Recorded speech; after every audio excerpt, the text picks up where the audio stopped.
Regional analysts are calling for the swift implementation of resolutions made at the recently concluded African Union (AU) summit in Ethiopia. The summit was dominated by discussions on escalating conflicts in the Eastern Democratic Republic of Congo (DRC) and Sudan, as well as concerns over the impact of U.S. aid cuts on the continent. African leaders and delegates from more than 50 countries gathered in Addis Ababa for the 38th AU summit on Saturday and Sunday. Leaders at the summit called for dialogue to end conflicts in the DRC and Sudan and renewed calls to merge two existing peace processes, the Rwanda process and the Nairobi peace process, to streamline negotiations between the DRC government and M23 rebels. Bankole Adeoye is the AU Commissioner for Political Affairs, Peace, and Security, expressed concerns about the escalation of the conflict in the DRC.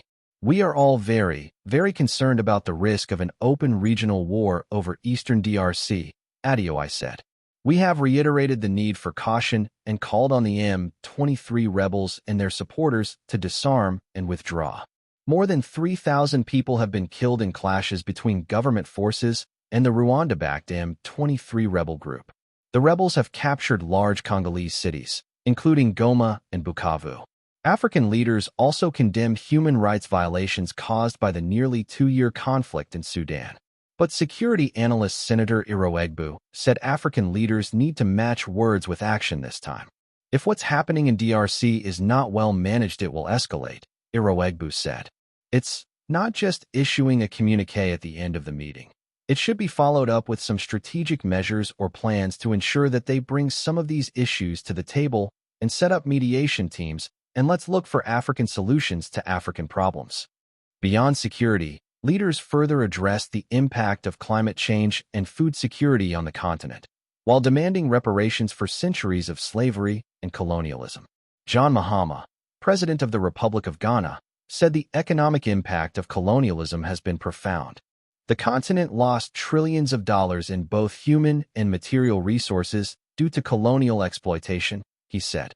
"Today, the descendants of enslaved Africans continue to face economic disparities, social inequality, systemic discrimination, and racial prejudices.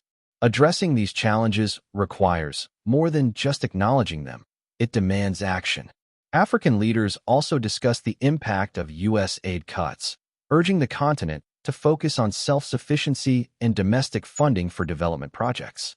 Ngozi Okonjo-Iweala, Director General of the World Trade Organization, spoke to Lagos-based Channels Television on the sidelines of the summit. "Africa, we really need to change our mindsets. Access to aid, I think we can think of it as a thing of the past," she said. "We really have to focus on two things: attracting investments and mobilizing our own domestic resources." I think that is the theme that is running through almost all the meetings here at the AU. Many observers will be watching to see how quickly African leaders move to implement summit resolutions. But analysts warn that delays in securing peace in Sudan and Congo could lead to more casualties and prolonged instability.